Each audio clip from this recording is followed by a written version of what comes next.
They're not even looking at you. Look at that.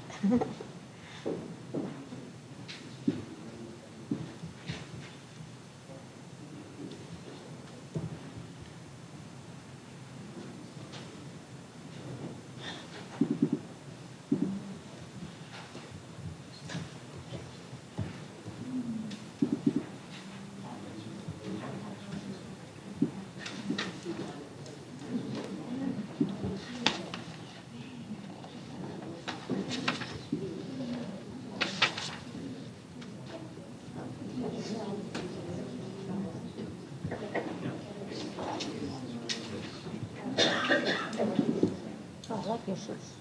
Thank you. You're good. We're good. It's not quite 6. Well, it isn't at 6 now. And a sweater problem. I realize I really like sweaters. Okay, it's 6 o'clock. We'll call the meeting to order. Beginning with the Pledge of Allegiance, Mayor Friedel, would you please lead us? Pledge allegiance to the flag of the United States of America and to the republic for which it stands, one nation, under God, indivisible, with liberty and justice for all.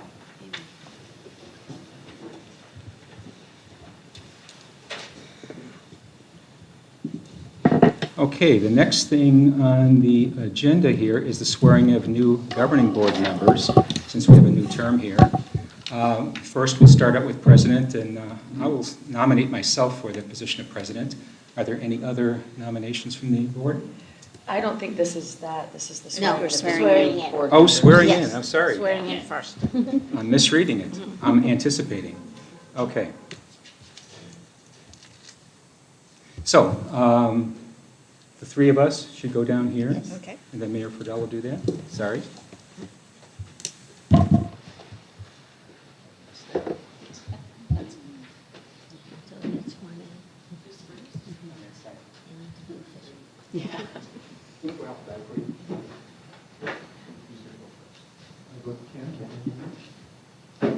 Down here more? Yes, to the other side of the podium, please. Hear more? Yeah. You should fit it, but I'll just make sure.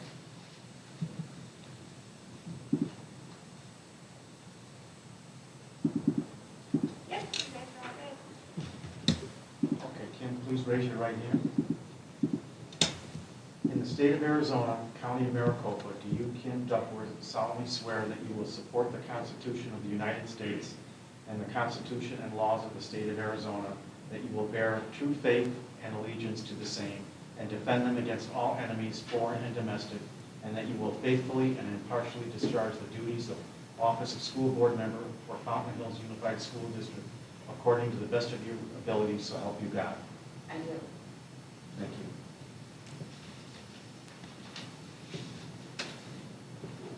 You've raised your right hand, great. You're a quick learner. In the state of Arizona, county of Maricopa, do you, Bernard Only, solemnly swear that you will support the Constitution of the United States and the Constitution and laws of the state of Arizona, that you will bear true faith and allegiance to the same, and defend them against all enemies, foreign and domestic, and that you will faithfully and impartially discharge the duties of office of school board member for the Fountain Hills United School District according to the best of your ability, so help you God? Thank you.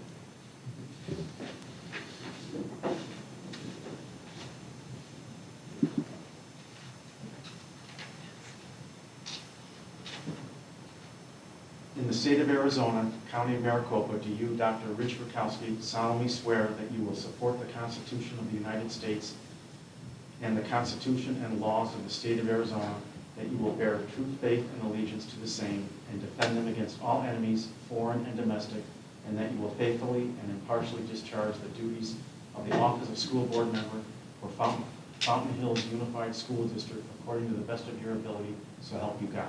I do. Thank you. Congratulations, everybody.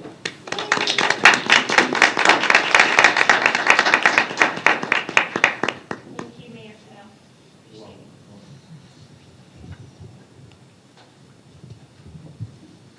it. Okay, now let's get back to the right thing. Approval of the agenda. Before we do that, are there any students that are a member of STUGO here? Are you willing to present a Stugo report at that point to the agenda? Or He's a member of No. Stugo. just a member? You're just a student. Just a student, not student. He's not in high school. Yeah, he's Okay, just you look my kind of boy. young, okay, all right. So in that case, the agenda does have a report from Stugo, but given the fact that there's nobody from Stugo here, we could, if we have a motion to approve the agenda, removing Stugo under reports. I so move. Have a second? A second. All in favor, signify by saying aye. Aye. Any opposed? Okay, motion passes 5-0.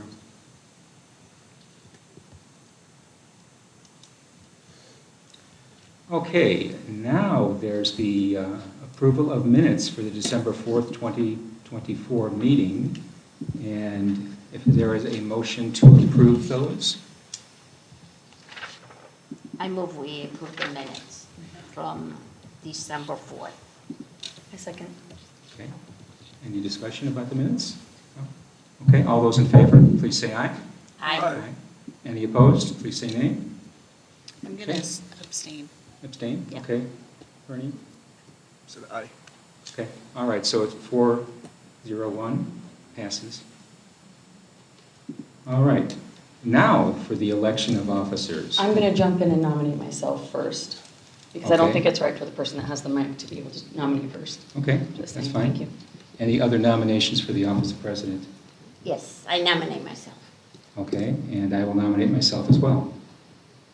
Okay, so starting out with Ms. Reed, all those in favor of electing Madison Reed as president, please signify by saying aye. Aye. That's 2. Any opposed? Nay. Nay. Nay. Nay. Okay, it's 2-3, so that nomination fails. Next, Mrs. Acker. All those in favor of electing Mrs. Acker as president, please signify by saying aye. Aye. Aye. That's 2. All those opposed? Nay. Nay. Okay, 2-3. And then lastly, all those for electing me as president, signify by saying aye. Aye. Aye. It's 2. All opposed? Nay. Nay. Okay, it's 2-3, so no one gets elected. So in this case, I continue as acting vice president, is that correct? Okay, and we'll defer to the next meeting then. Okay, informational reports, starting out with Dr. J. All right. Well, governing board members, guests, thank you for being here tonight. Thank you, Mayor, for being here and coming in and helping us out. We appreciate it. We have a little change in our seating today. We have our 5 members, which we have not had 5 members in a while, so it's great to see 5.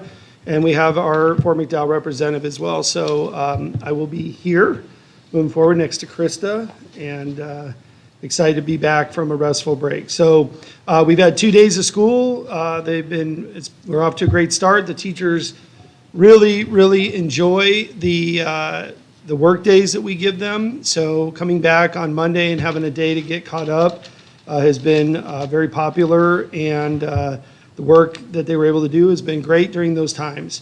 The high school had a celebration for their A letter grade yesterday. They chose not to do a whole assembly like the middle school did, and I respect that.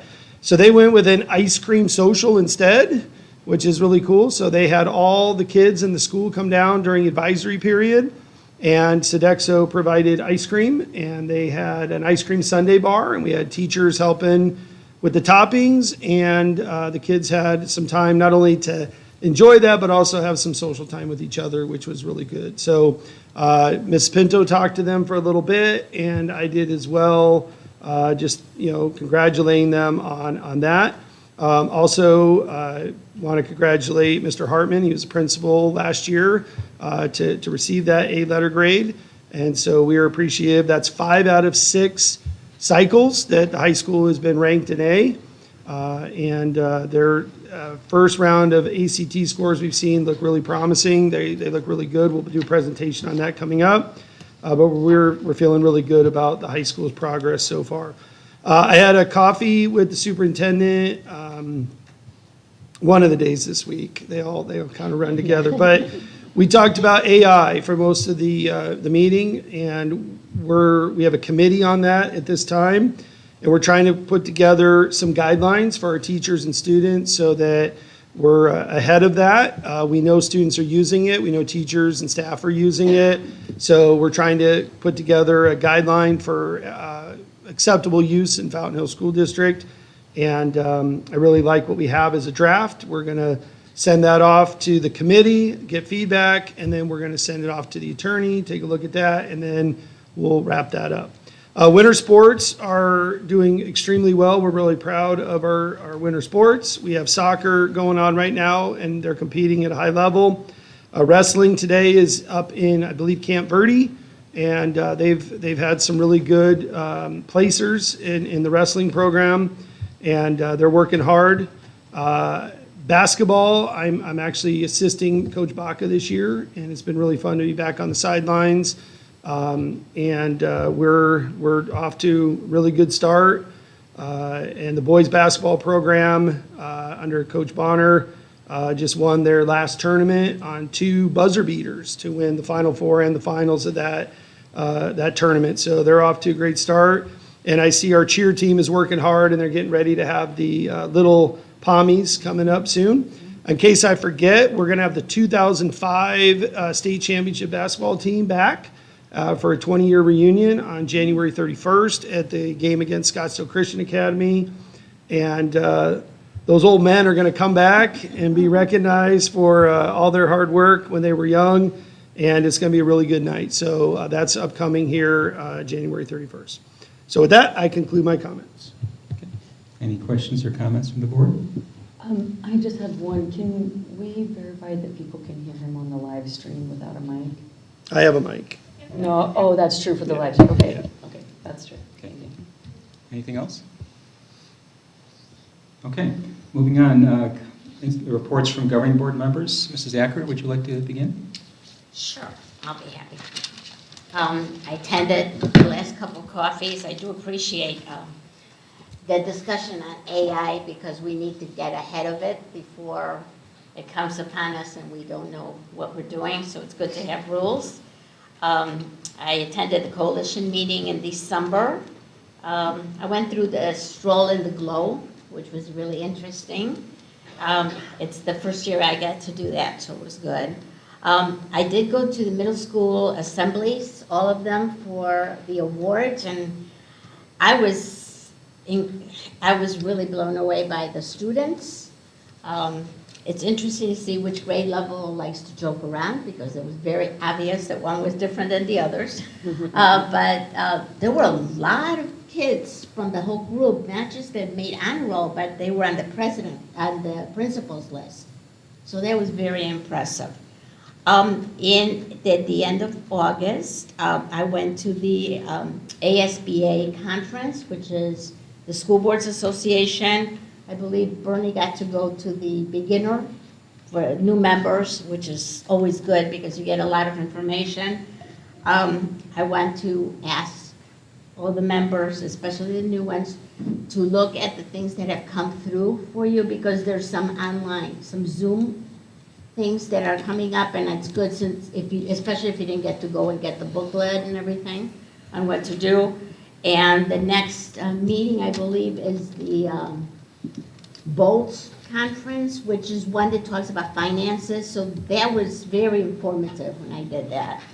I did get a lot of information. I passed along a few things to Dr. J the other day just to let him know, and some different ideas of things to do and for all of us to work together well for the good of the school. So, and welcome back, everybody. Okay. Ms. Reed? I was able to listen to the Coffee with Kane yesterday. I appreciate that it's online. And I too appreciated the discussion on AI and the proper role that it plays in public education. I thought that the approach was a very healthy one because we do know that kids are going to have access to it and be able to use it. And so I think it's very appropriate for us to give them like a safer introduction maybe than they could get in the world, especially since not all kids have equal access to it, which I think that's neat. However, I would encourage us creating guidelines for our use of it as a district in general. It was mentioned that AI can even do things like write an IEP. I probably would try not to lean on it for things like that. I would definitely want to lean on our staff and in-person connection for things like that. But I did love a lot of the discussion around that, and I loved that you mentioned room moms and bringing that back in. Yeah, and I just thought it was a really healthy discussion, and the way that you were going to encourage responsibility within the students and discourage overuse. I thought, and I loved the input from the community. I thought that was very informational, so thank you. Okay. Bernie? Well, as Lillian mentioned, I went to the onboarding session. It was one full day, and it was definitely like a teacher-driven session. We had hands-on workshop, and we did things and summarized them and wound up exchanging a lot of ideas. And surprisingly enough, I found a lot of people with different connections that were similar to mine. So that was a good bonding situation. A couple of the highlights, number one that they all talked about was trust. Trust in your people that are doing the job. Trust in the superintendent, trust on your decisions, and that we're only 1/5 of the decision. Every board member is just part of it. And then they talk about it being nonpartisan, and they got the whole audience to erupt and applaud. Say, yeah, we're in it for the students and success of the students. And then finance.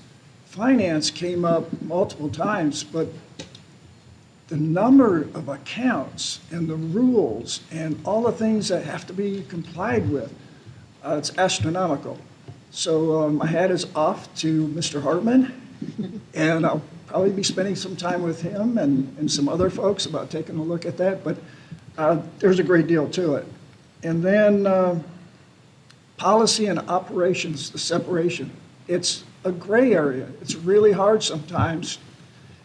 And what we need to do as a board is stick to the policy end of it and let the superintendent do the operations. And we can do the oversight where it comes to budget, where it comes to things that are going on within the school. But that was some challenging discussions that came up when people were trying to decide what's policy and what's operations. So it's not that simple or straightforward. So like I said, it was a great session. I think it tied a bunch of things together that I've been reading over the last year and sessions that I've sat through. So if anybody gets an opportunity to do a follow-on, I'd recommend it. Okay, thank you. Right, Kim? Thank you. I'm going to start with Holiday Pop-Up Shop. So I was able to volunteer and help at the PTO Holiday Pop-Up Shop in December that takes place in our middle school. And that's always a fun event because it's great to see the kids come in. They have generally some direction from their family, their parents, their guardians on how much money they've been given to spend and how it should be allocated to different family members or friends. And so helping them kind of go around and make those decisions, right, and budget their money. And yet they also get the joy of being able to purchase something and give at Christmas time to those that they want to. So that was a fun event to participate in. I too have gone to some trainings, although I didn't go to ASVA, but I have gone to some online trainings about being a school board member. And I will take you up on your suggestion, Lillian, to review some of those Zoom items as well. And then coming up, the PTO has it's this weekend, their Feathers and Flapjacks 5K run walk. I'll be participating in that with a friend, and it's a great event. So it's this Saturday at 8 a.m. I think there's still time to sign up if anyone wants to. So looking forward to that event as well. The rumor is you don't have to run, you can come just for pancakes, right? Yes. That is true. There are pancakes. And You you can can just also sign up for that. And I signed up Yeah. for the 5K, but I'm only going to walk it because it's very beautiful. Get to get out on the trails, so, thank you. Would that be cheating, just to do the pancakes? No. All right. So I was able to attend Coffee with Kane, and I'll echo some of the comments made about the AI.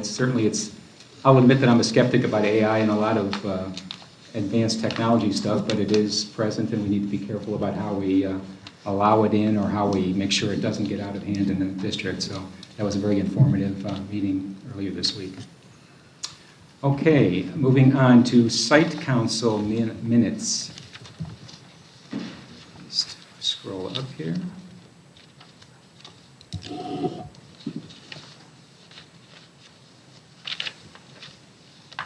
Okay, any questions or comments about the various Site Council minutes?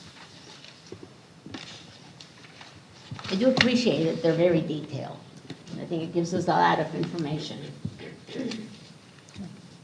Anything else? I also appreciated the detail, especially being new. And I was also quite interested in the fact that the schools are now looking into digging deeper into the data on student outcomes. So looking at those AZ report cards and kind of digging into proficiency rates and what does it mean, and ideally what can we do to improve our proficiency rates. So seeing some of that reported in the Site Council meetings was great to see. Anyone else? Okay. And next is the current enrollment report on page 33 of our agenda. Any questions or comments about that? Hearing none, we'll move on. Okay. Krista, do we have any public comments today or no? Okay. So on to the action items, starting with the personnel action report. Page 36. Any questions or comments about that?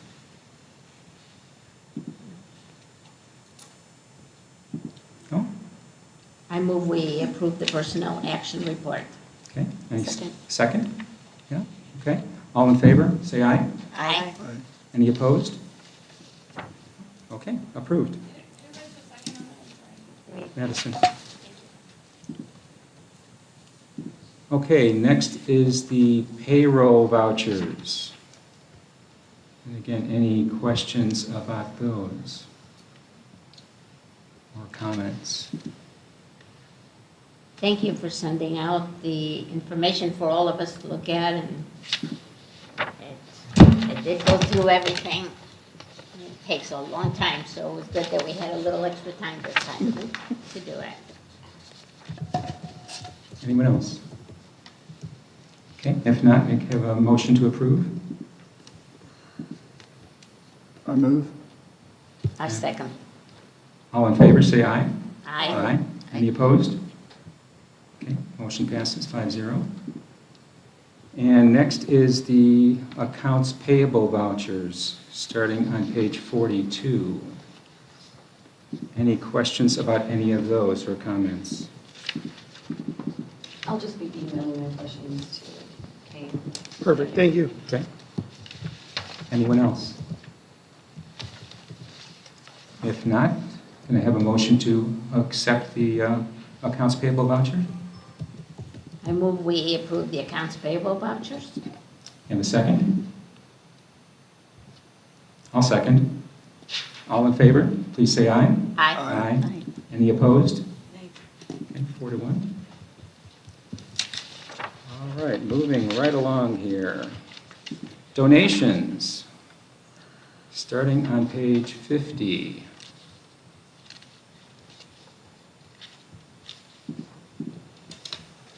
Okay, as always, we appreciate donations, especially large ones such as Mayo Clinic.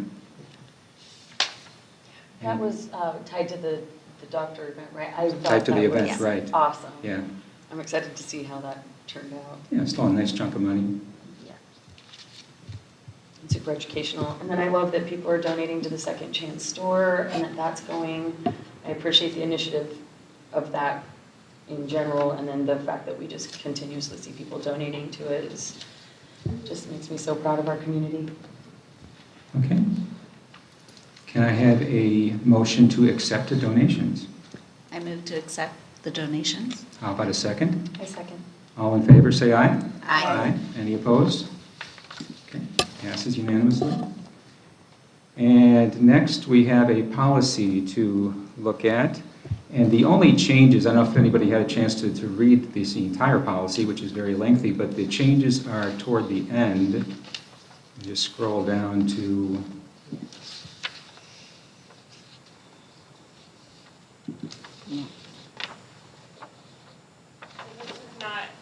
oh, this is not the one with changes? Yeah, Okay. Right. So this is just our standard policy that we do need to review and approve, yes? Yes, Okay. we can guide any questions you have. So, This one any was questions? Introduced and reviewed when? So, going back, we have grant funding that comes through, okay? And as part of that, we have requirements that we need to meet with our Native American tribes that we work with. And so, one of the ways we were able to do that was to create the Native American Parent Committee, which is something that we've worked really hard, Krista and I, on for the last year on. We have a really good group. We have 11 members to that. And what we started with was going through the bylaws and revisiting those. They were put together years ago. I just had one or two people put those together, and we wanted to have some collaborative input on that. So we went through, we revised them, and really what we've kind of shifted to is in the past, a lot of grant money came into the district, and there wasn't a lot of feedback from the community, from Fort McDowell, who is our largest. We have our largest percentage of students, Native American students, that come from Fort McDowell. We weren't really getting feedback from them of how they would like us to spend that money, what they'd like us to focus on. So we've shifted to more of a collaborative process where we're spending more time going through what grants are available, what's the focus, what are things that we can improve upon to use that money in the best possible way. So this, what you have today is the policies and procedures that we do need to have approved for our grants. And we did expect, we did have a speaker from Fort McDowell lined up tonight, but she was unable to make it at the last minute. She would like to come back at a later time to just give an update. But the policies and procedures, we feel very strongly are well done and very collaborative, and both the district and Fort McDowell feel very strongly about the work we've done there. So Any questions? Is this a policy for the committee, or just it seems more like a general policy? Yeah, it's policy the- for our education of students, yes. And are we doing this retroactively for a grant that we already No. qualified for, or this is a new application for a grant that we're qualifying for? And it's expecting us to have specifically Native American policies and procedures? Okay. And then each year, we meet with, we meet with different tribes and do what's called a consultation at the end of the year. And our two largest representatives are Fort McDowell and Salt River. And so we meet with representatives from both communities, and we review the work we've done. We review survey data that we do, participation rates, graduation rates, academics, and then we get feedback from them at that time as well. And I can say that I feel very strongly that we're doing really good work. Our survey data, I believe, was very good. Our graduation rate is very high. I mean, as a school, for last year was 96%, which 2 years ago was 79, so it's grown significantly. And the letter grades have obviously jumped from C's to A's. So the work that's being done is across the board, and this is just again, putting a document together that says these are our policies and procedures regarding Native American students. And these 6 procedures are the mandated procedures from the federal government. Well, that's what I was gonna ask, is where this is coming from. And I guess my only concern is that if you read through it and remove Native American, it applies to everyone. And so that was kind of my thought process, is just that and this is another place where, you know, the government might be getting their hands involved when they shouldn't, but, you know, we hopefully aren't treating any children different based off of a description like that, or a descriptor like that. And so that was my only concern. Why couldn't we submit a current policy that we already have that applies to all children, and instead of creating a new policy? It is required to have, and the federal government actually calls it Indian policies and procedures. Our committee wants it to be called Native American policies and procedures, and I checked with our specialist for the impact aid grant, and he said that would be fine. But this is a requirement of that grant to have this specific document for our Indian community or Native Americans. I do appreciate the goal of wanting more togetherness, and I guess that was why my concern was that we were then creating a special box that, you know, essentially makes it different and not just all together. So that's my only concern with it, but thank you for that clarification. I have a couple of questions as well. How often does the committee meet? Monthly. And then do they also get to, besides reviewing grants and how the money is spent, do they also get to suggest or grants that we apply for? Yes. Okay. They can certainly bring suggestions. It goes, but we also use that time as a check-in, you know, to see if there are concerns or things that are going on that we need to address. We have a Native American Cultural Center that is opening this year that, you know, we went through a grant process, board process. In the last couple of years, we couldn't hire that last year. We never found a candidate. This year we did. They started this past Monday. And so that committee will also help guide that a little bit as well of the goals of that, because that is grant funded as well. So, yeah. And if the committee decides that they want us to apply for a grant, do we have to apply for the grant? No, we are an independent, you know, school district to make our decisions. We need to work with them on the grants we already receive, but no, we would have the determination on that. And so far, there's only been one grant we talked about, but the amount of money that we would get was very low, and I believe they were going to go for it instead as a community, where they thought that they would get more funding than we would as a school district. So we've had conversation about one grant besides the ones that we already have in place. Yeah. Okay, thank you. My last question, isn't there normally an information discussion on a policy before we adopt it? We have a deadline on that grant, and unfortunately, because of some delays in our parent committee participation, we just finished it up right before break, and I have a deadline on that grant to submit. So Is it before next Wednesday at the next meeting? it is not. So I can mean, my intention was to get the application in tomorrow, but Well, because I would appreciate if you email the board the requirements of the grant, like the other expectations besides just having this policy, or was this the only, I mean, obviously. Well, it's a big grant. If we miss it, this is the only. how much is it? This is the only, it's over $1 million. It's $1 million. So, and we've had on times in the past, we had, a year or so ago where we had a grant we submitted on time, but the other side didn't process it in time, and we had to really fight to get that money. So, I mean, you're welcome. It's your call. We can do that. I'm just saying that it's a federal requirement.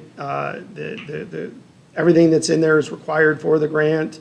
And I've worked on this for the last year, and I can tell you that I feel very strongly that it's a good document, and it represents what we as a school district are trying to achieve and what the community is trying to achieve as well. And this is a document that gets approved by you guys yearly, and you So the basis of the document is the same. There's just been a couple tweaks to it. Which grant is this one? Impact aid. Impact aid, This okay. is the grant that I mentioned last time we met, that impact aid. If you don't submit it on time, you can lose it, and there are people that actually lost their Yeah. job because we're talking about, you know, in our case, $1 million. Other school districts get even more depending on their Which is why I'd like size. to get it in. This is a big one. That was going to be my question, is if we've already had this grant ongoing Yes. year to year. And the only, there was some strike-throughs of, and the biggest one was the name. I mean, that was the biggest strike-through throughout the whole document, was changing it from the IPC to the NAPC. And there was some changes to, like, one of the big changes was about site council.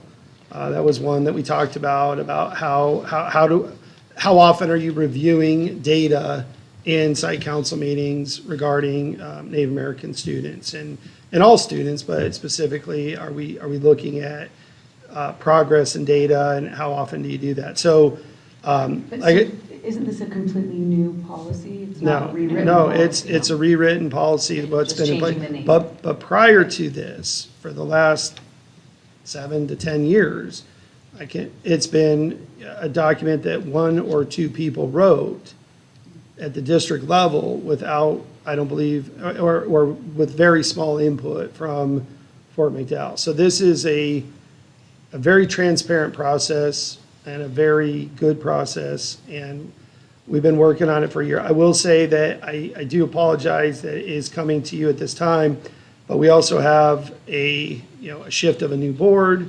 We have a break. We're at sometimes the mercy of others to get feedback to us and get that updated in a timely fashion. And so I do recommend that we do get it approved. But again, we'll respect whatever you guys decide to do. Also, what I wanted to say, one of the things on here is to get together with the committee and look at how the students are doing. And going to the awards assemblies, it was really nice to see that we had a large representation from the Native American students and Spanish-speaking students. There was a very large group with homogeneous, subgroups everywhere. So it was really nice to see that. So I feel that we do a good job. And I know in sports as well, we have a good representation from everybody. We're doing really good work right now. My main concern is just that it is best practice to have the information and discussion on a new policy and then approve it. And if the deadline isn't before the next meeting, to me, it's concerning that we're pushing to just change best practice, I guess. Okay, and I respect that. I just want to clarify, it's not a new policy. It's a revised policy that you did approve the last 2 years. And if you want to table it for next week, we can do that. I just want to put the caution out there that if it, for whatever reason, is not approved, that it is a massive amount of money. That's all I just want to be clear What's the about. policy that it's replacing? Because there's not a policy number on here. Right? It's not an ASBA policy. Well, but it would be in our policy catalog. wouldn't it? No, it's not. It's a policy for the grants, to be able to get the grant and use the grant funding that we get. So if you go to our school policy handbook, it's not anywhere No, in it would there? be under Native American education, which we have a link to that. And it's basically So the then whole is it an premise official behind it. policy or no? It's not an No, ASBA it's not an policy. ASBA policy. Can I ask a If question? it's not in our official policy handbook, I don't understand the Because the separation. grant, in order to use the grant funding, you have to have a policy in place as a district that shows the federal government you're doing the things that they're giving you the money to do. Okay. Yeah. Bernie? Okay, the question I have is, what's the next procedural step that we take? Can we make a motion to approve it and just go vote on it and do it? Correct. Someone can make a motion to approve it or to table it. Those are Make a your motion options. that we approve the request to basically approve the updated document. First of all, is there any other discussion beyond that? Thank you, Rich. Okay, all right. I Bernie, second is there a it. second? I second it. Okay, all in favor, please signify by saying aye. Aye. Aye. Any opposed? I'm just going to abstain. Okay. Kristen, if you wouldn't mind still sending the expectations from that grant. So one abstention, 4 in favor. And I would love to see the red line, Sure. right? So what was changed? I hope I have No, we have the original document, so. I have the original document. I don't know that I still have the red line, but That's if I fine. do, I will That send it works, to you. Krista. Okay. Yeah. Okay, moving on to the extracurricular, the updated 2024-25 extracurricular fees. Dr. J, do you want to explain this? There's, I believe, one or two changes. Which ones are they, Chris? This is just adding junior Cheer club, varsity Miss Lavona. cheer. Yeah. Yeah, and then there was I think it's the basketball club. basketball For club was changed from trimester. year to Trimester, trimester. And then we took out World Travelers Club. So World Travelers, it was a request from Mr. Salzman to not have a fee associated with that club. So he caught that and didn't want to charge that, so he asked us to remove it. So we did per his request. The basketball, like was mentioned, we went to a trimester system, so that was just something that was missed as a quarter or semester. And the Junior Falcons is something I've been pushing and working with the elementary on for about a year now. And Lavona Montgomery, our school psychologist, and Lizzie Cooper, one of our teachers, have got that off the ground. And it's really exciting to see that we're building school spirit in McDowell Mountain with a cheer team, and they will hopefully continue over time to grow our high school pom and dance program, so. Any questions or comments? I'm just happy to see the clubs and opportunities for our kids to do more social and, active things together is growing. I think that's awesome. So if there's not any other discussion, I move we approve the new updated extracurricular fees. Do you have a second? I'll second. All in favor, say aye. Aye. Any opposed? Okay, passes unanimously. Who was second? Thank you. Okay, next we have the information and discussion items, starting out with pickleball. Do we have a representative from the pickleball club? There we go.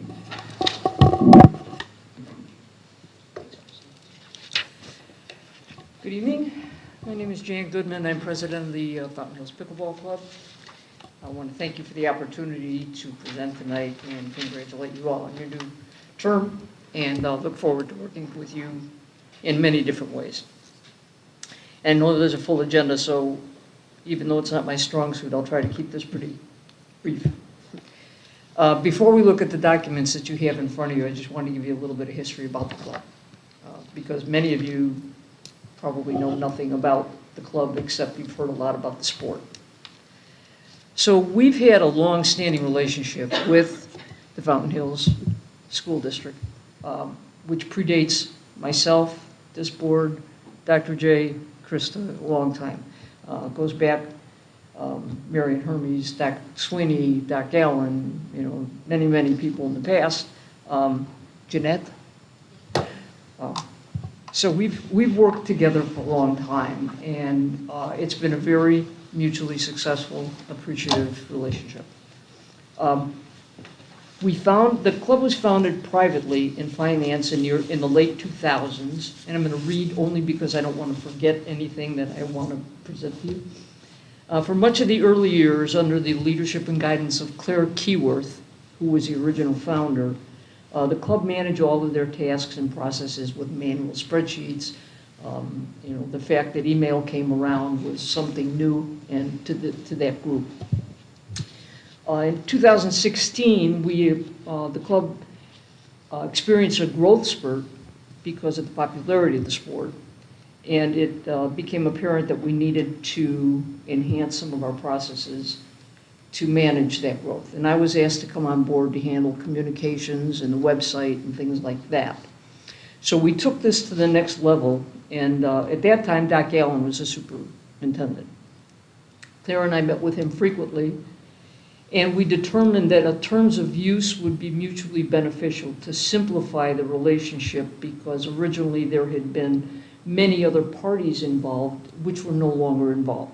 So we thought a direct relationship between the club and the school district made a lot of sense. So Doc Allen actually put together a very simplified document, and it was put together in January 2020. It was for a 5-year period, and it was approved by the school attorney, or the district attorney, who actually went through the legalese, if you will, of what was in the document. When Doc Allen retired, we requested a revised document with an extension because we were going to be going under some work at the school.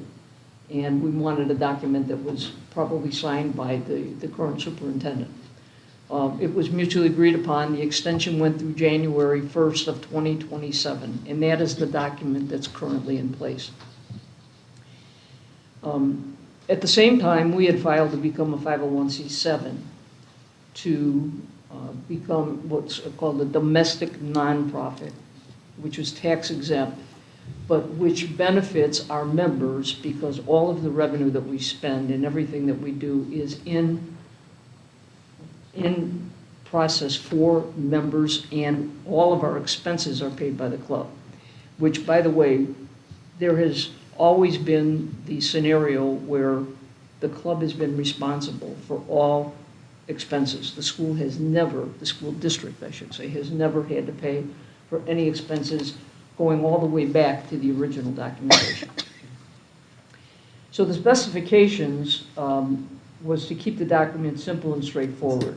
It identifies our responsibility for all the costs and the additional responsibility of providing a certificate of insurance, for liability, et cetera. And we do that annually, regardless of the fact, because it changes annually based on numbers and things like that, people and everything else. So we have been doing proof of insurance even before any of these documents.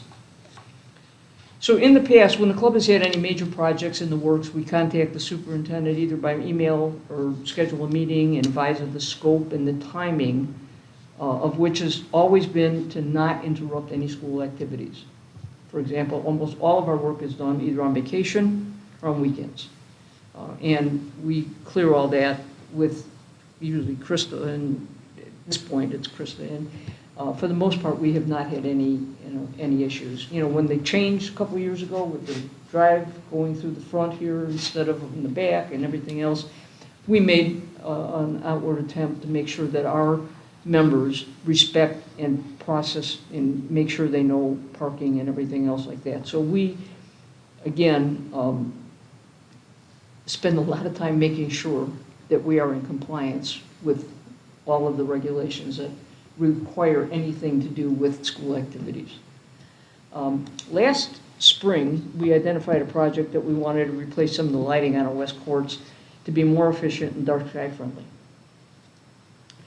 And usually what we do is, we make a call and say, we've got a project, we want to let you know what we're going to do. And typically that has gone from the superintendent to the board and then come back and said, yeah, it's fine, go ahead and do it. This time, a little bit different. It was a big enough project that they wanted us to present to the school. Because in addition to the fact that we wanted approval to be able to do this, we wanted an extension on our terms of use to cover the time that it will cost us to put these improvements in place. It's not the only general capital expense that we're looking to spend, but it's a pretty big one. It's replacing the lights on the west courts there.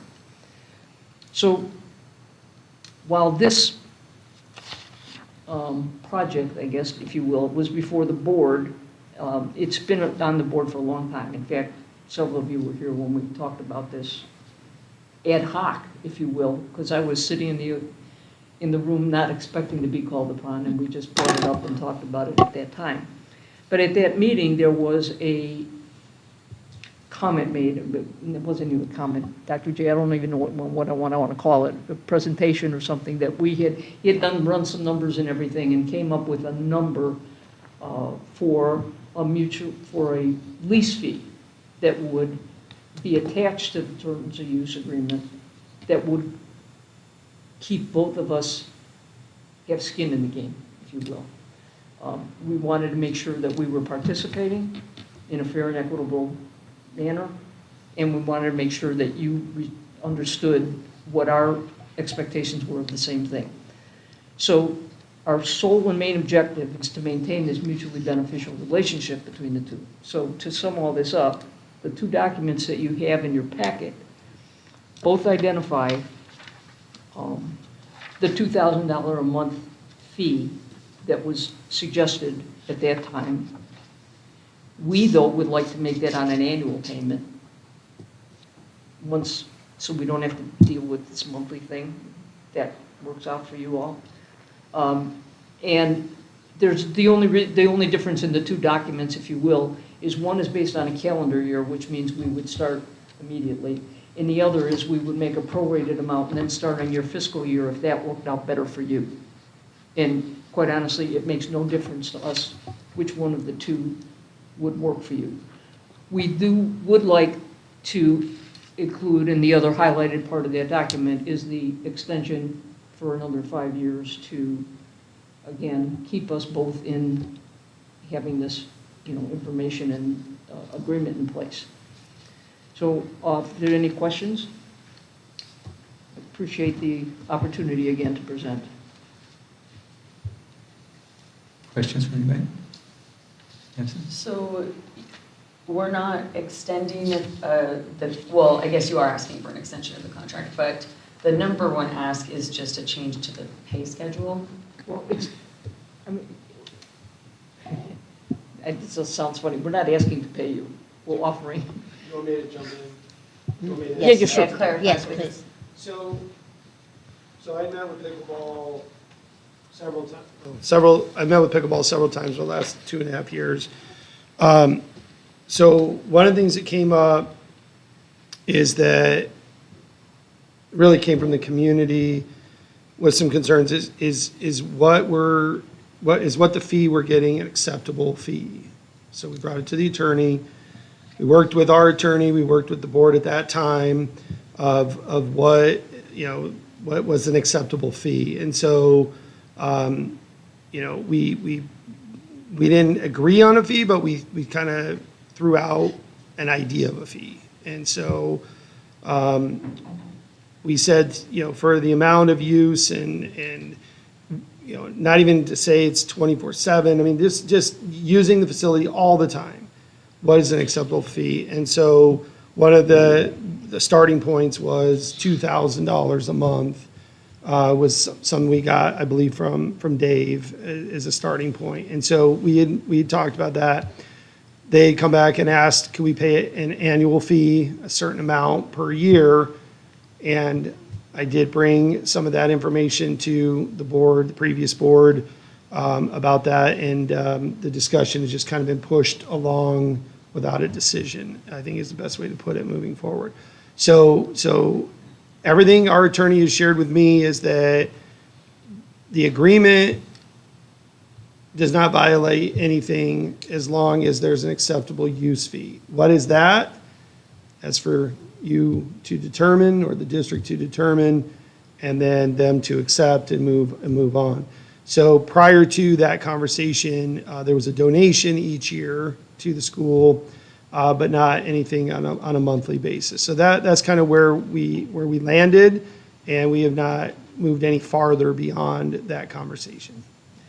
And just to clarify, to add to that, the donation was never a requirement. It was just something we felt, that was the right thing to do. At the time, though, when we first started out, we were a fraction of our membership. And if I remember correctly, the agreement was kind of you guys were taking care of things and maintenance and all that, so it was kind of worked out for us. And that's still the case. I mean, there's, as I've said, there's never been any ask of us for you to pick up anything. There's no reason to. I mean, that's our responsibility. But from the very beginning, that's the way we wanted it to be, is that we are fully responsible for the maintenance, and everything that goes along with the courts. What was the donation? Do you remember? It was minimal. Minimal. Minimal. I mean, the last donation was $1,200. $1,250. Now, we don't have pickleball competitions yet. Who knows? Since they're going to even put it on the Olympics, I believe. So it's just, I would like to make sure that we as a school district can use the courts during the school day.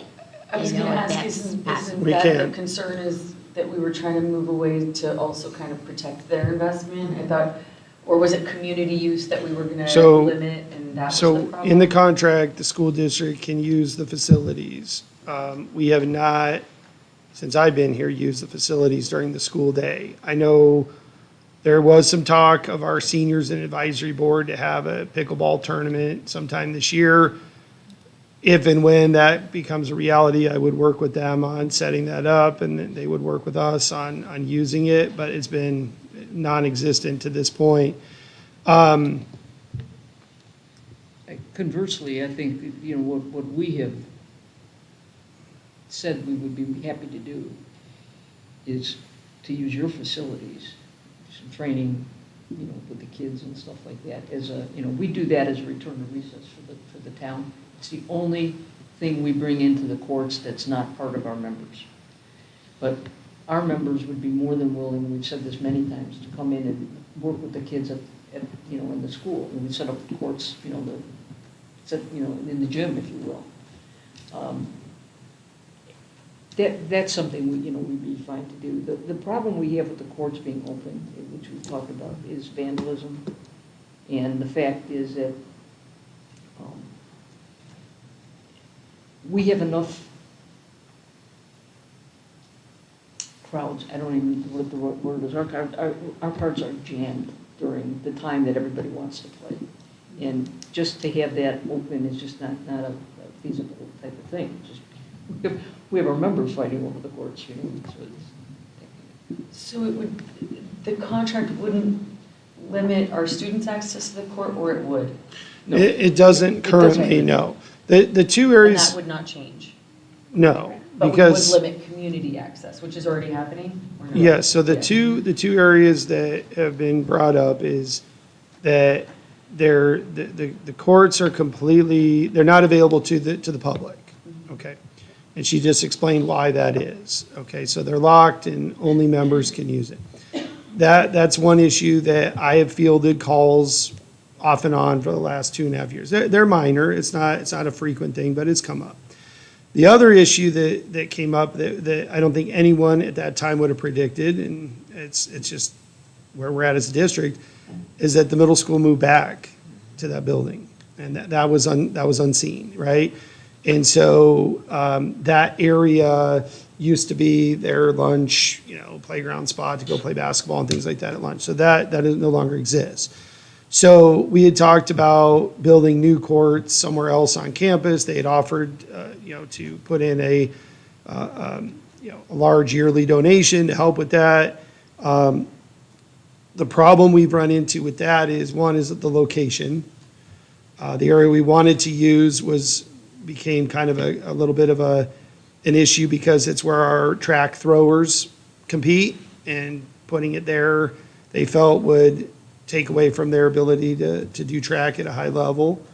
And the second thing was the cost of the court. So the few bids we got, and we all know that bids can be all over the place, but the few bids we got that, you know, are school construction companies that come in and know all the rules and regulations of everything with a school, came in over $200,000 for a 3-court setup with fencing and no lighting, just fencing and the court and striped and hoops and all those things. So that's where it's left off. Those are the two areas that have been brought up.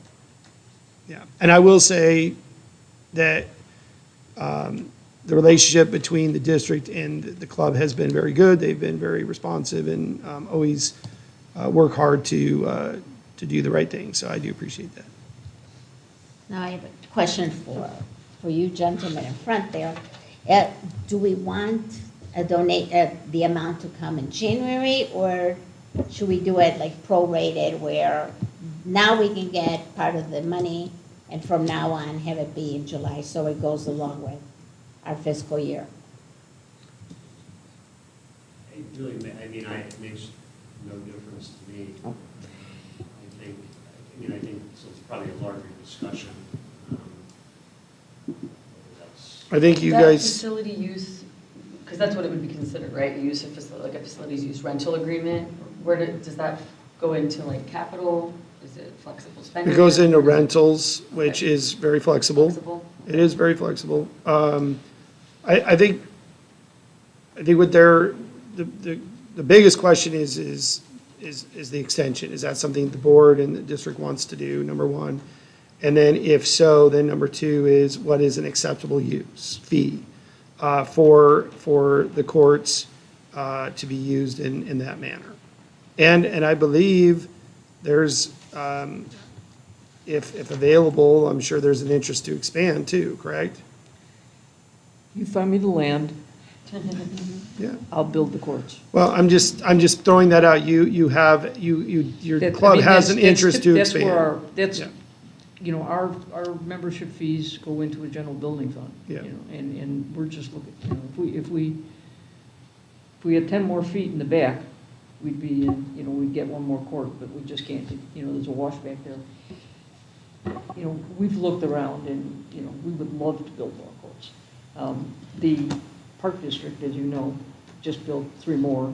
They're delayed in opening, but the public courts are expanding, and they look to be expanding again in discussions I've had with them. So that kind of offsets part of the issue of, you know, public courts, because they are going to have, not 24/7, but, you know, their courts, ours aren't I feel like I'm 24/7. seeing more and more pop up. Well, and they're- Even yeah. my gym changed one of the rooms to a pickleball court. You guys limit your membership, right? Like, there's a waiting list, so you're full? I remember that We was one of the have- concerns. yeah, We have 650 members, and we have over 200 people on a waiting list.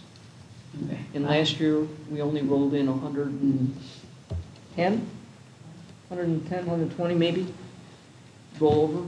So we advised everybody, you know, here's your, you know, this is the list. We cut it off. We stopped taking wait lists because it was futile. And we gave everybody the option of either saying no, and, you know, I think I had 2 people that said, take us off the list. Some people moved.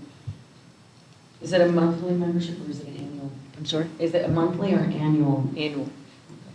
Are all members people that live in Fountain Hills?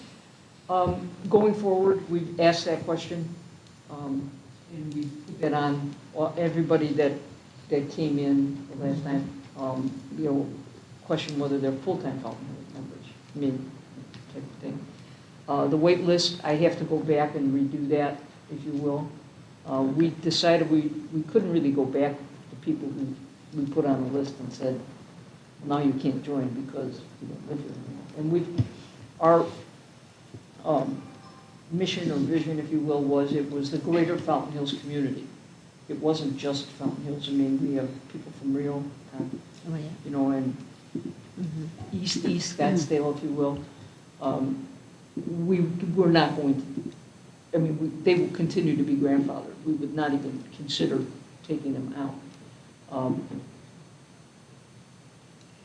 The people that are applying, most of them that are Fountain Hills full-time members are saying that, and we're putting it on the wait list now. To be honest, the people that are on the wait list now at the beginning got on the wait list in September of 20, the last people that cleared were in September of 23. So this is also, October of 23 are the next people that will be brought in. And, you know, we really don't get people dropped very often. You know, so, and we've increased our cap every year minimally. We're not going to increase it again. We just can't, we just don't have the bandwidth. Have you guys looked at any courts elsewhere, or Well, like I said, if we could, if there's just not much else? If here? if the school, McDowell Mountain, wasn't in a residential community, we would have looked there. But that's the other problem we have. You can't build in residential communities because of the noise. Other comments? So the current agreement goes through 2027. Correct. And the main reason December 20, I mean, January 1st. So that's January really not 1st. And the main reason we're having this discussion is because you guys are wanting to do some larger improvements and invest a little bit more money, and so you want an extension along with doing that work. Okay. And how long is that work going to take? What's the estimate? we haven't put it out yet again. I mean, the people we talked to, it was a year ago. So Okay. I'm sure it's going to be more money and more time. Again, where are we? Maybe potentially we would look at the summer, again, because not to conflict. This really wouldn't conflict with anything though, because it's a picker and things that they have to do. It's not going to disrupt the school. But we have other things we need to do. You know, we have other projects that we need to do that we've just been putting everything off until we talk to you all. Ernie? Kim? Go ahead. Kim was first. Kim? So as a parent of a middle schooler, I do have concerns that the middle schoolers don't have enough space outdoors to release their energy, especially the sixth graders. And so I would just say extending anything in the future, especially on the middle school property, would not be something that I would support. But I guess my other question would be, it sounds like you guys are open to the idea that, I mean, Lillian brought up that pickleball has become a Olympian sport, that there is the chance that that could be a sport that we would want to bring to the school district, and you guys are open to the fact that we would use the property for that. Well, we'd have to understand what that means. You know, if it's 20, you know, it's full open access 24/7, that would be problematic. You know, Right. but I mean, we could certainly have a discussion. Yeah, you said you already don't use it during school hours, so if it No, did they, become they, a they school do thing- use it during school Oh, they hours. do, you No, do? I'm sorry. Okay. We don't do any work that would impact Okay, any okay. school Oh. activities. So if we We are did- full-time at the courts, Okay, 7 days a week. so if we did start pickleball in PE, something and needed access, that would conflict somewhat, we would That- just have to work it out. I don't see PE being an issue because it would be randomly throughout the year. We tell them, they know that we have access to it, we work through it. It's never happened in 2.5 years. It could, like I said, the seniors do want to have a pickleball tournament. We did basketball earlier in the year, staff and students on the same teams, different teams. It was a lot of fun. And so the next one we're going to do is kickball, and then we're going to do pickleball. Where it would be a problem is if the AIA were ever to have pickleball be an AIA sport. If that, like tennis, were to happen, then yes, that would be a concern. If the kids wanted a pickleball team and we have courts right there and we own them, that would be a problem. I've not heard anything at this time of the AIA bringing pickleball to it, but I think Ms. Duckworth makes a good point that could happen in 2 years. It could happen in 3 years. We don't know where we'll be 7 years down the line. So something to consider and something that may have to be in the contract if you do move forward, that pending the AIA bringing pickleball and Fountain Hills wanting a pickleball team, how do you rectify that? But that's something they can do. Other questions? If you don't mind me asking, what's the club membership? Numbers?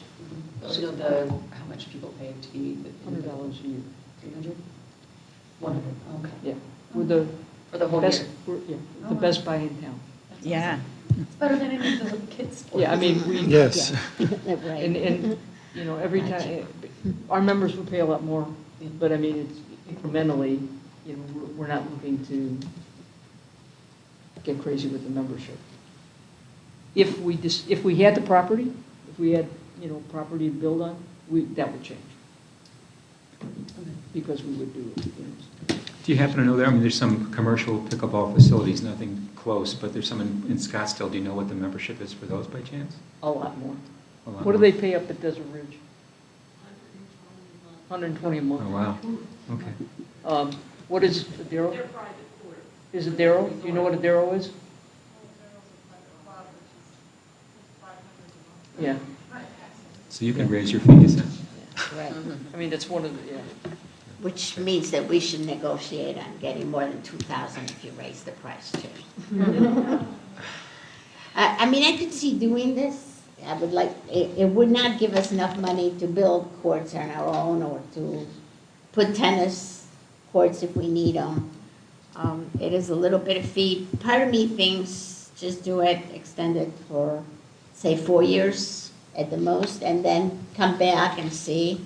Like you said, if your fees go up, if we can get more money than just the $2,000 a month, that would be my thoughts.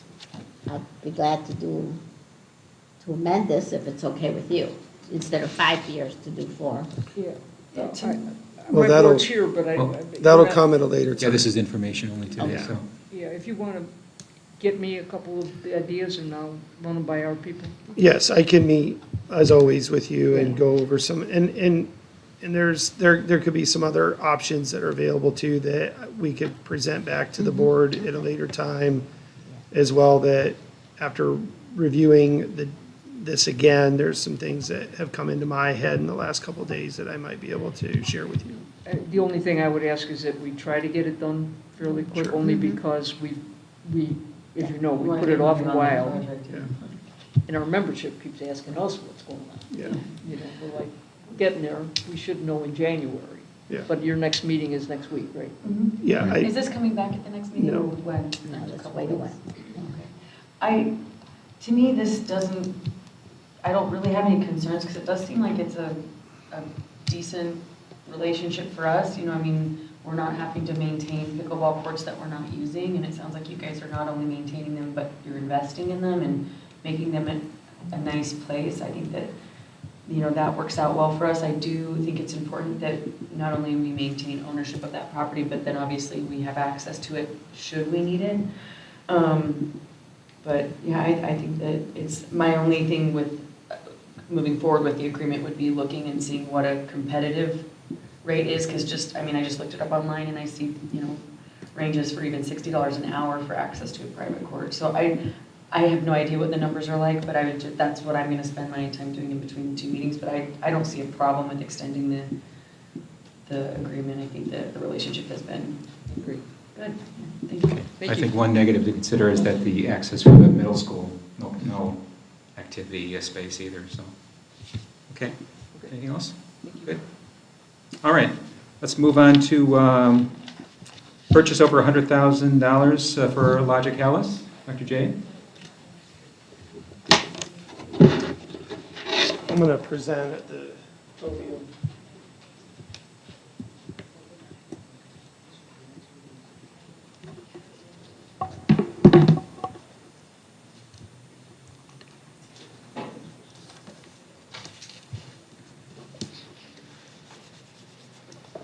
You're in the cheap seats now.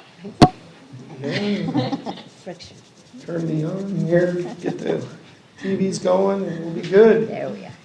Okay, so what we're bringing to you here tonight is part 2 of a 3-part safety upgrade project that we've been working on.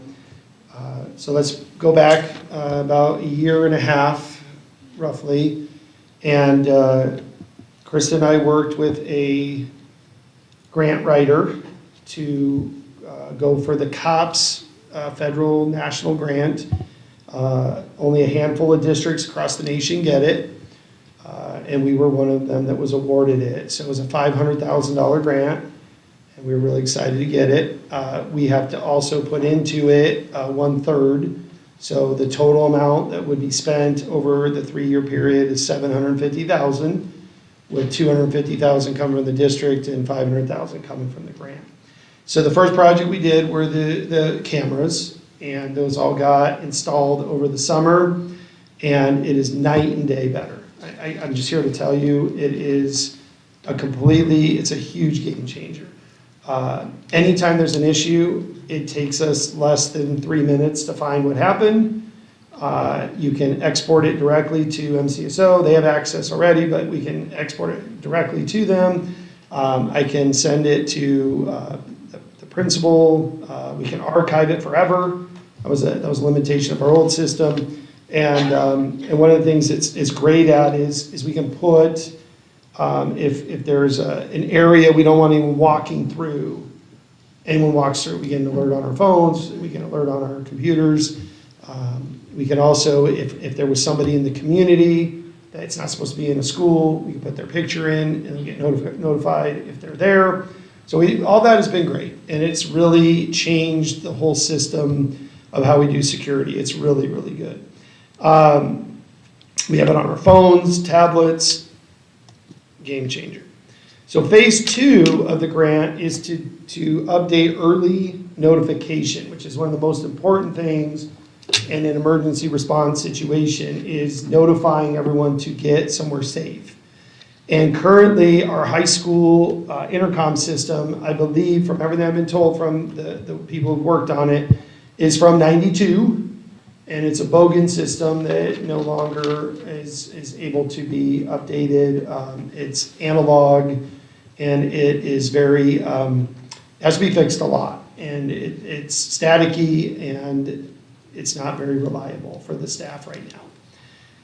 To update the intercom system would be about $100,000. Right? By doing this system, this early notification system, it solves both problems. It gives us the early notification system, but it also, as you see the little clock there that goes in the classroom, it replaces the intercom system too. So the middle school intercom system was replaced in 2022-23 as we were getting ready to move back to the middle school. And when we did that, we only updated the wiring and the Informacast system was installed. We did not put in the clocks or any of these other displays. We just did the under the hood stuff, right? And that intercom system is the best one in the district. It's brand new. I can go on my phone. I can quickly, in 2 seconds, I can pick the Informacast app, and I can go ahead and I can put the whole school into lockdown immediately. So it's pretty amazing to see. And here it is. I can just, if I push that button right now, you're going to hear it. And it's going to say, lockdown. There's a fire report in the building. All clear. All those things are done by a touch of a button. So what we're trying to do now is expand that system to the high school and to McDowell Mountain Elementary School, so that all 3 sites are on the same platform. All 3 sites can be put into lockdown by myself, Mr. Hartman, a principal. Everyone who has access to it can do that instantaneously. So the cost to do the middle school, the high school, and the elementary school would be roughly the same as doing the high school intercom system, okay, with the grant that we have. So it's almost, the estimate was about $115,000 is what will be coming out of our accounts for this system. And if we were to replace the intercom system, it's roughly $90,000 to $100,000 what we've been quoted for it. So how the system works is Informacast is a software program that runs the whole system. There is a yearly subscription fee that was asked, and I wanted to get that for you. It's $3,000 a year for the subscription fee, and we did a 3-year contract on that the last time we bought it. So it's good for this year and next year, and then it'll be renewed at that time. So it's about $11,000, so a little under $3,000.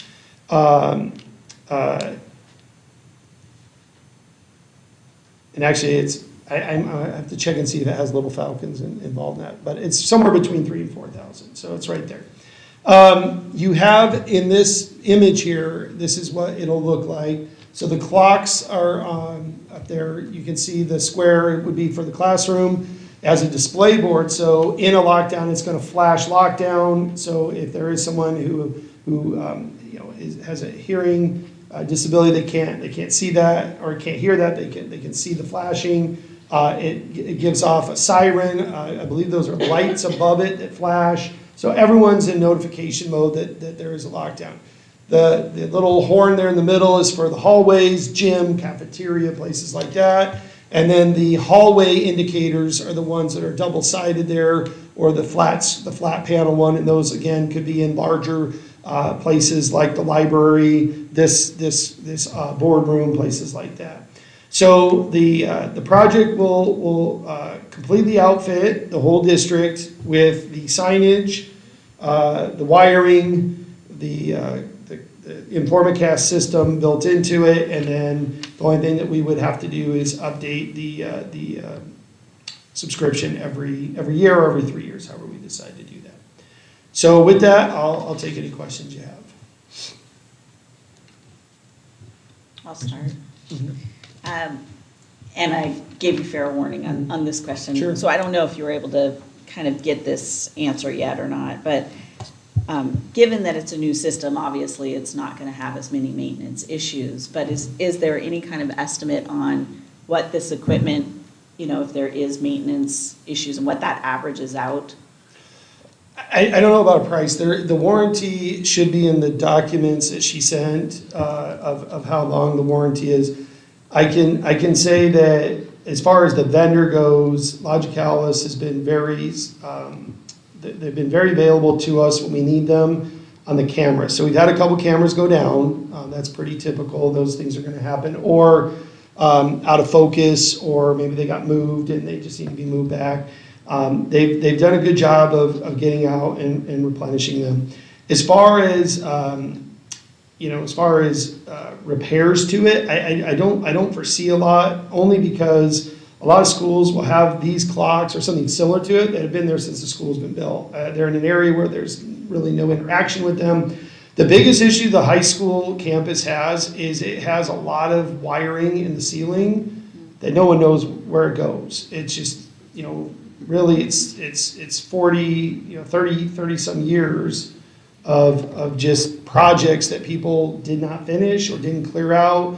So they have to really go in and really tear out. I did ask them about, is there going to be like, if I'm doing a home remodel, are you going to come and tell me the roof is bad? That is, what they had shared is the only thing they foresee that could be an issue would be if, let's say, the speaker they're depending on in that hallway is bad and it needs to be replaced. So they already know they have to rewire the whole building. That's one of the bigger costs, is labor to rewire everything. And typically they go to the latest, whatever the latest model of wiring is. For the cameras, it was Cat 6. That was what they did with wiring. Before that, we had 5E, which was the latest and greatest in 2019. So the whole district now has Cat 6 wiring for the cameras. Formacast, I believe, can be interconnected into the camera system as well. It's kind of a all-encompassing safety program. But outside of that, I did ask that question for you, and the only thing they got back to me and said would be if there was equipment that we already have that is not working that we'd have to repair, but everything else is included. Yeah. When they say everything else is included, does that mean if they get called out, there's not like a service charge or anything like that? Within the warranty time period, no. But outside of the warranty time period, there could be. Typically, the biggest issue that happens with these kind of communication systems is animals that chew on them, and we don't have any of those in our school district. Okay. Those things happen, and we have a lot of pest control, as we found out in the last couple meetings.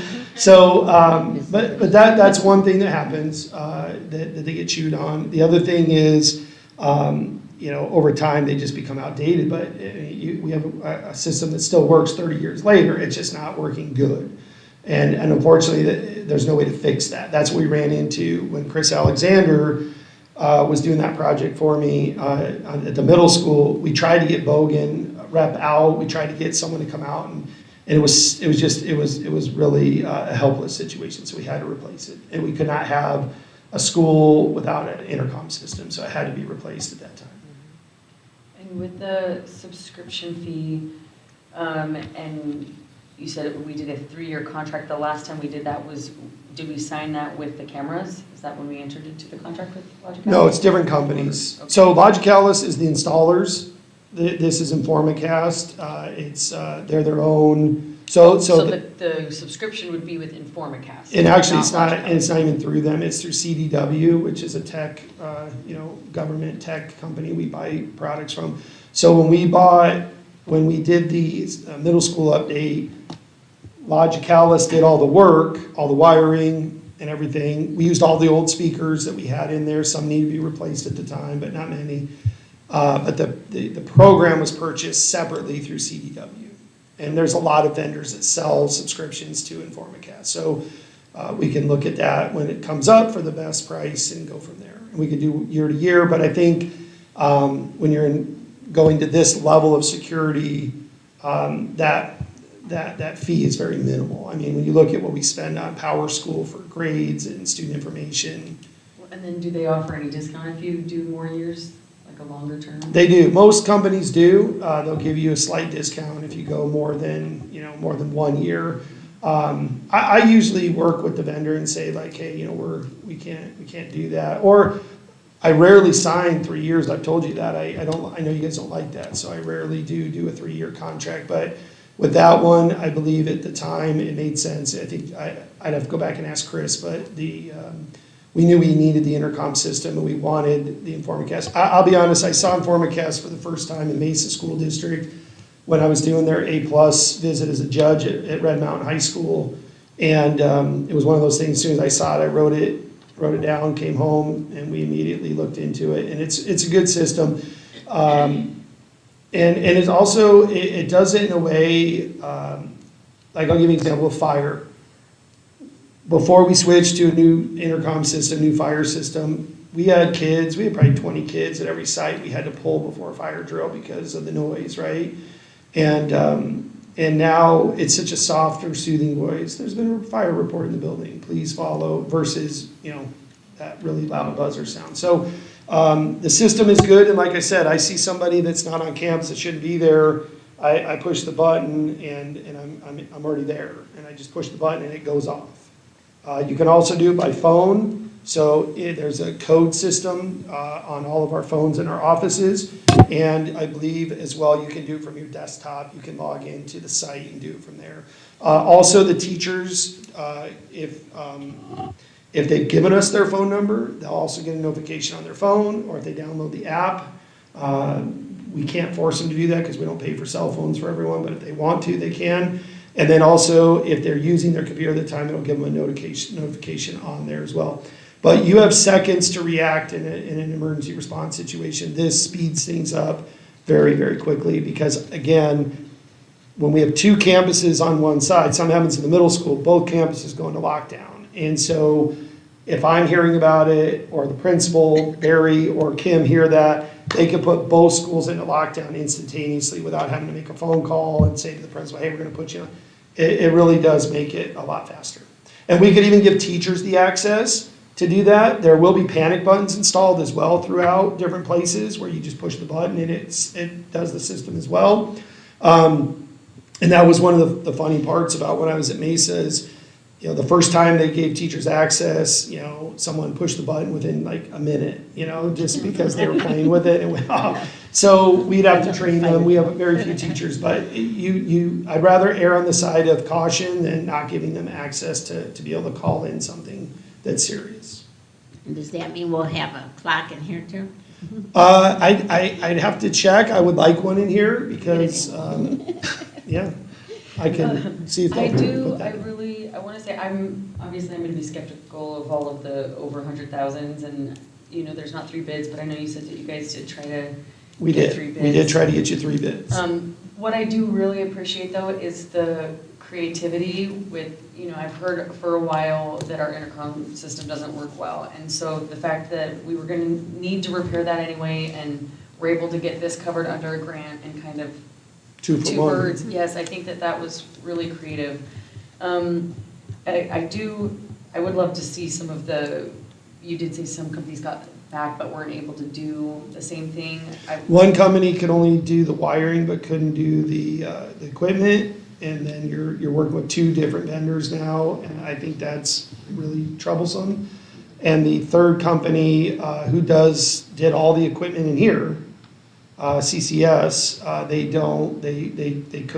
must not have a contract with these Informacast or these companies to be able to do that level of work. So High Tech was one, CCS was one, and Logicalis. I will say that when it came to the cameras, Logicalis, in my opinion, was the most affordable and best bid, and their customer service is very good. Robert does a good job. If I call, he calls me back really quickly. And if I call and say, hey, this needs to be repaired, he gets somebody out right away to fix it. So we've had good luck with them.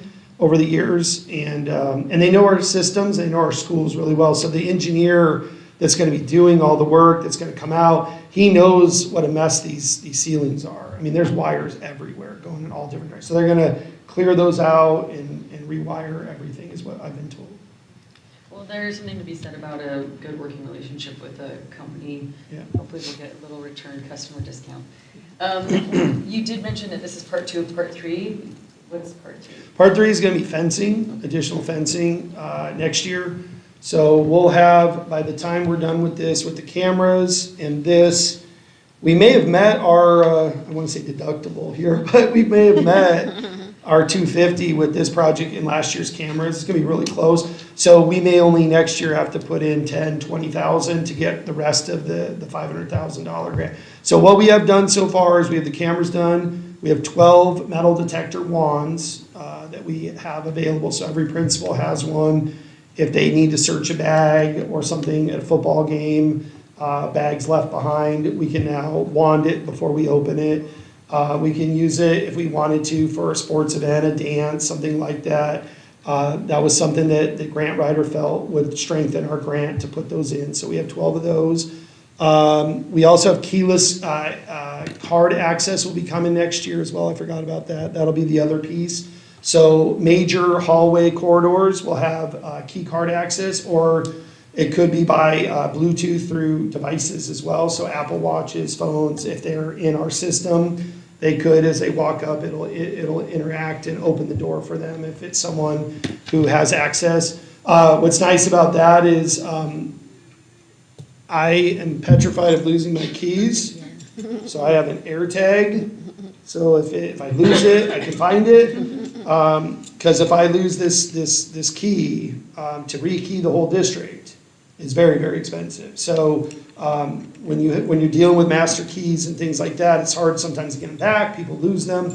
With the key card, we just go in the system. Jared goes in and just takes that key out, and we just give them a new card. So that'll be a good thing for us. That is, we have quotes on that coming as well. The good news on that is that several of the doors at McDowell Mountain already have it. They were ahead of their time in 2002, and they put that in at that time. So they just need new key cards for those doors, but it's only, I believe, 2 doors, the main doors and the gym.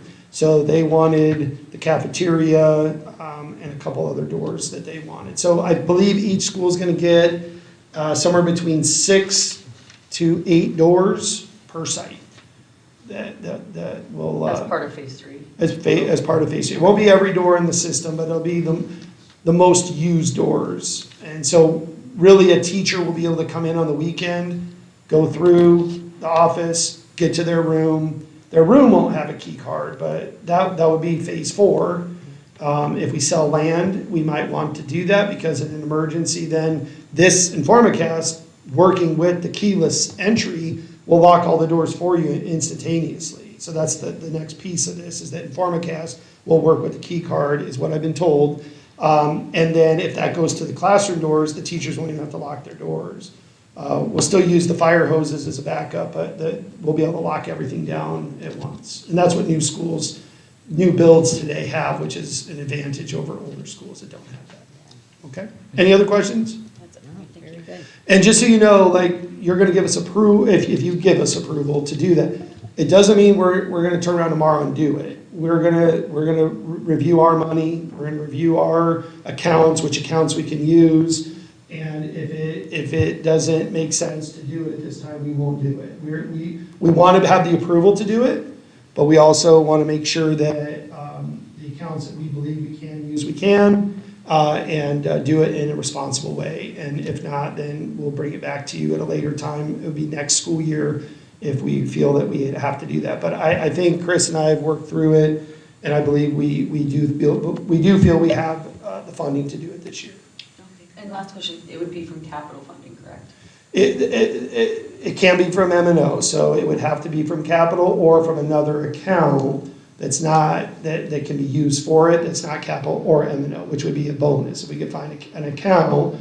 Like, for example, some of our rentals Like, I was accounts. thinking, like, Yeah, right. that's what I'm saying, those have some money. So we might even piece it together with different accounts, exhaust some of those without going into capital or M&O. That's why Chris and I want to sit down and make sure we do it the best possible way for the district. And if we don't feel comfortable this late in the year, remember, it's probably not going to get done until, if we start now, probably you're looking at April or May.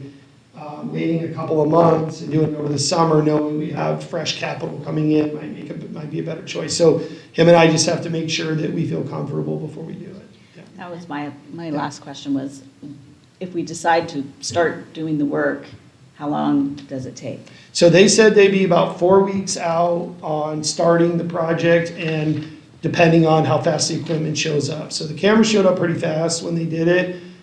So I would say if we have the funding and we can piece it together, we feel good about that, and we started it in February, I would say, I would think that it would probably be done by the end of the school year. You might start seeing some campuses get it in April and some in May. They work at night and on weekends around. So a teacher will come in one day, they got a clock, the next day another teacher has a clock. That's kind of how it works when they work at night. So, but I think this will really, with all the other safety upgrades we've done and the addition of hopefully a dog coming soon, we're still working on that one.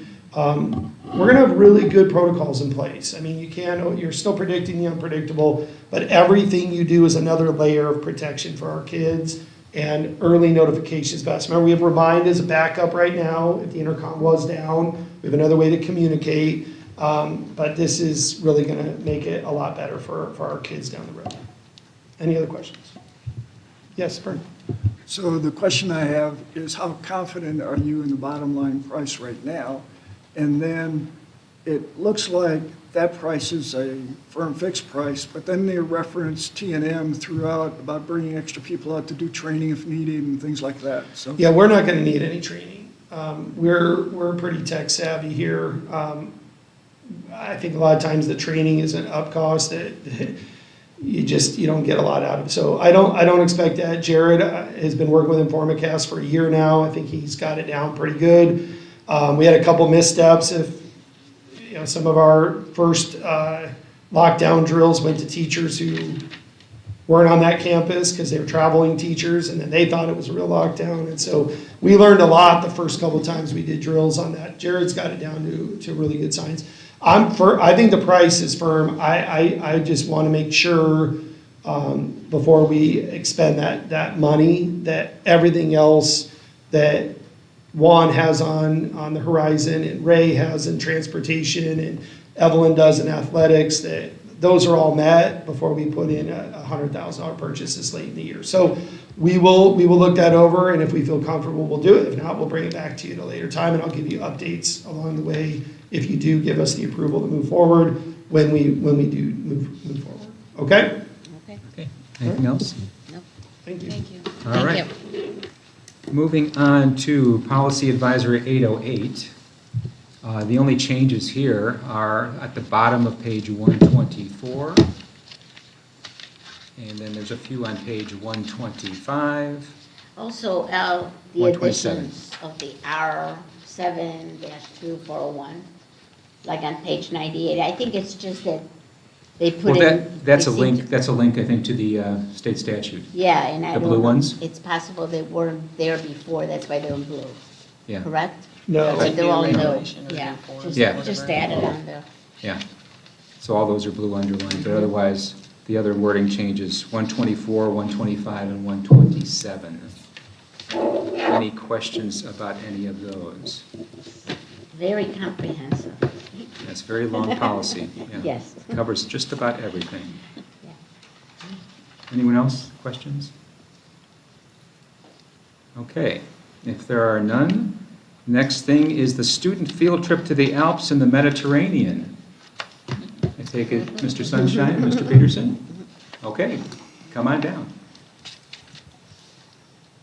One day you guys are gonna have to give us like a review of all your trips, and how, all the fun. And let us go along. Yeah. Yes. And I have a want the scrapbook. students to come back and talk to us afterwards. I think that's important. Let a few of the kids, choose some kids or have them volunteer, and just come and tell us what they thought. You do that. Well, we're looking to move our next round of adventure to the Alps and then end up through northern Italy and into Barcelona. And then each stop is about 1.5 days, 2 days, and then you kind of move on and then bring them on back. This is our we've done this several times, and we've got this down to quite a science. And so you're looking at two very experienced leaders on these trips. So we're looking to move forward with the next one and get ahead of the ball game. So these trips take about a year to move from A to B, and then touchdown, and take off, come back and depart. It takes about a year to all the planning involved.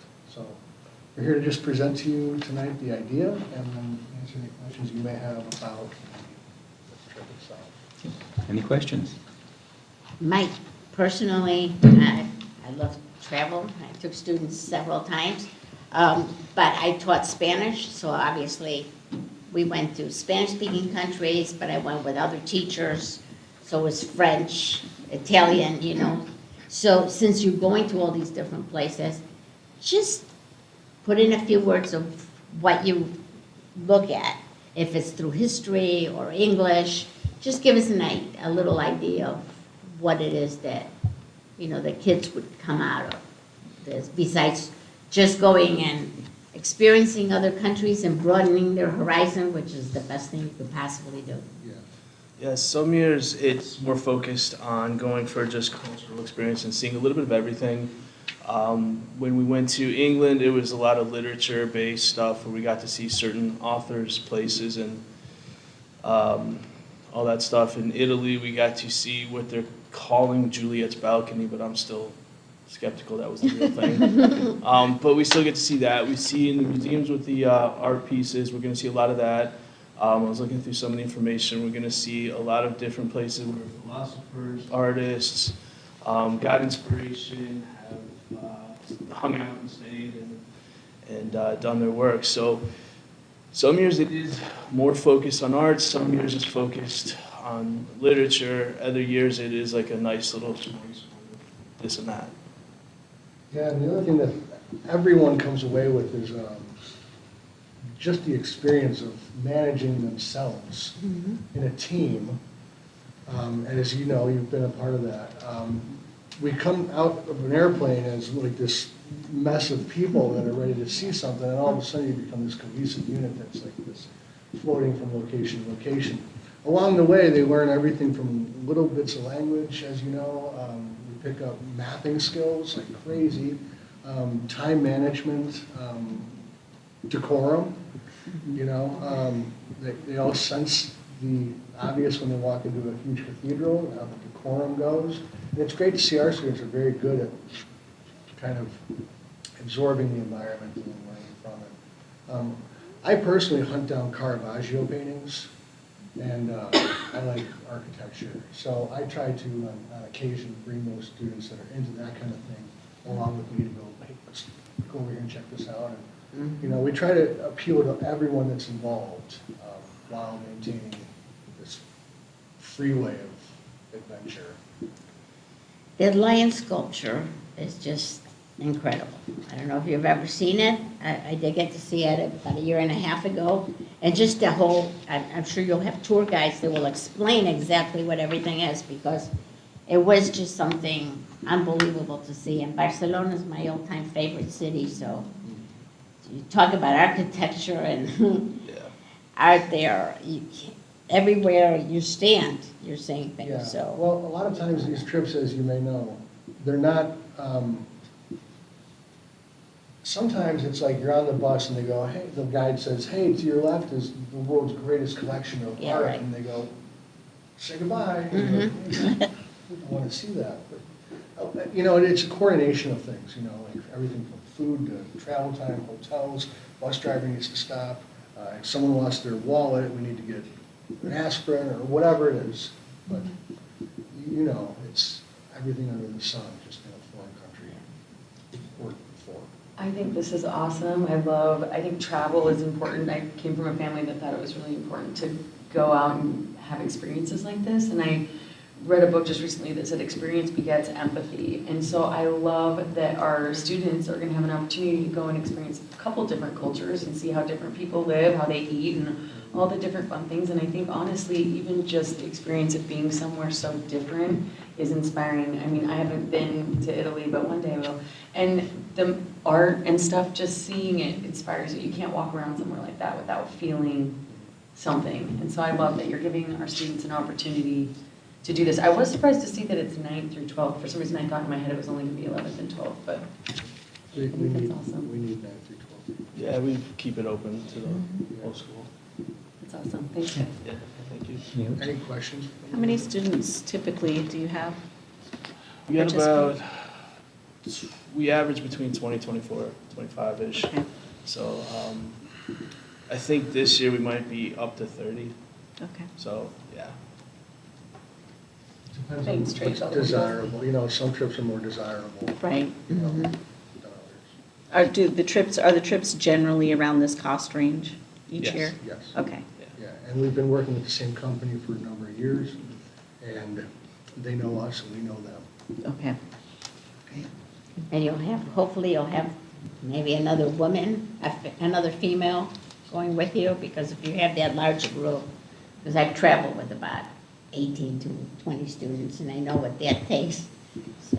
Yeah, we have, Our athletic director is coming with us. Mm-hmm. We have a couple parents coming.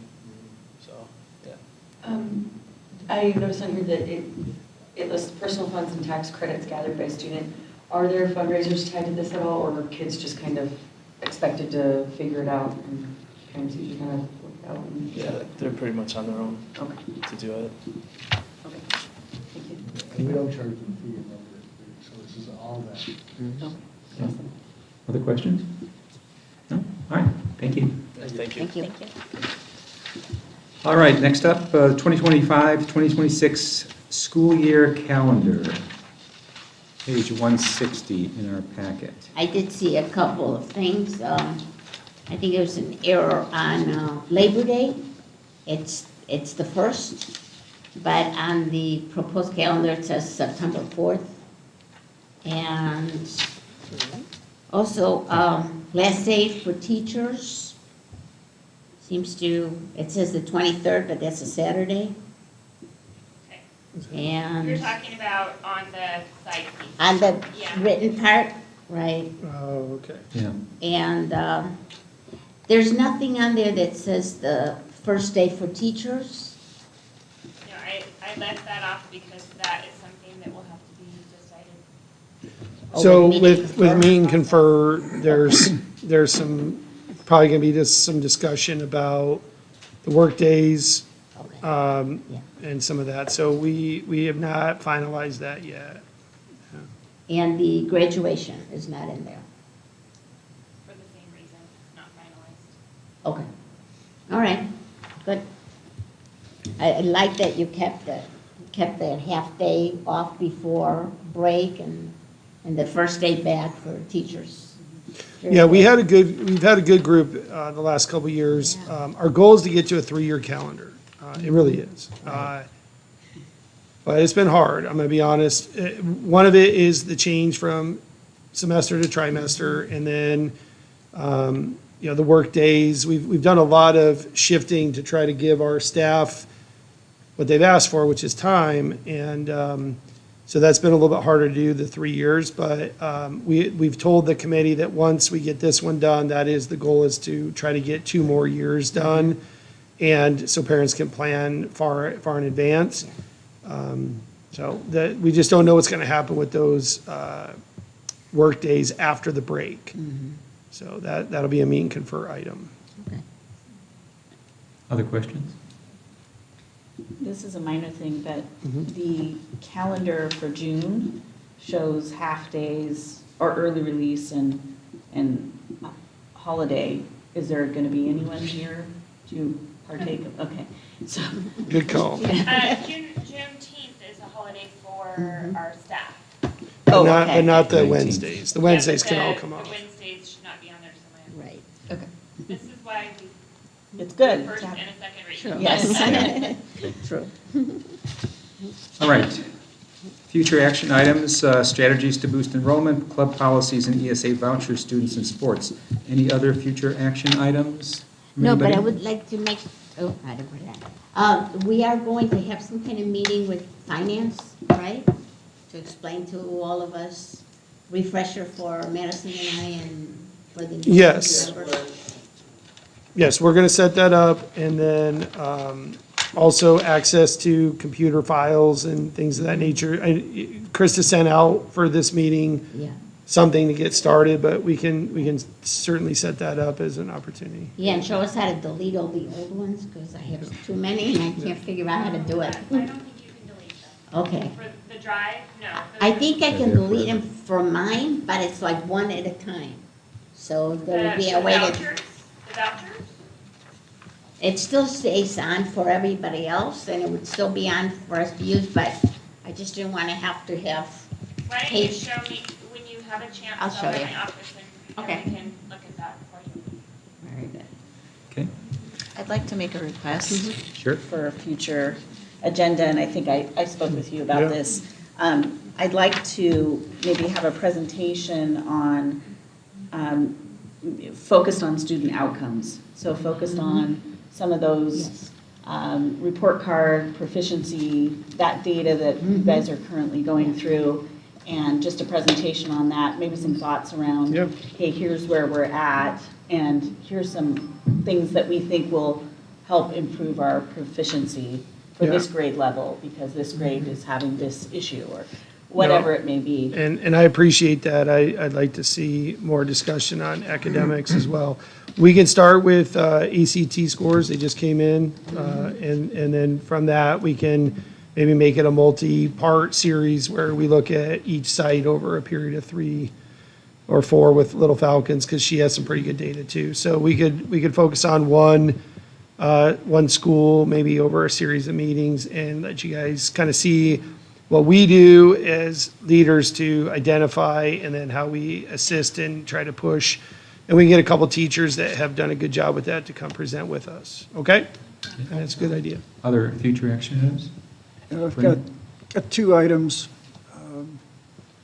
One of them would be an update in the current status and sale of the property, and how that's going as far as the committee and who's being selected and how that's going to move on. And then the second one is a follow-on from last year. I thought there were a lot of good discussions about SPED and about trying to figure out what's the best, not only economical way, but professional way to move forward so that we can still support the requirement and do it at the most reasonable expense. And there were some open-ended questions that were there, and I understand that there's already some work being done along that area, so. Yeah, and we will bring that to you. It'll also be included when we start looking at the budget information that we're going to have to start looking at as well. But I agree, we do need to solidify before the hiring season if we're going to increase SPED teacher pay to avoid contracted teachers for next year. So yes, thank you, Mr. Henley. Okay, any others? All right, dates of upcoming meetings, a week from today, January 15th, and then February 5th, 6 PM here. How about a motion for adjournment? I move adjourned. Second? I'll second. Okay, all in favor? Aye. We are adjourned. Is that, what grade is that tonight, Lillian or Kim? Lillian was the Lily, second. second. And then there's some signatures before everybody leaves.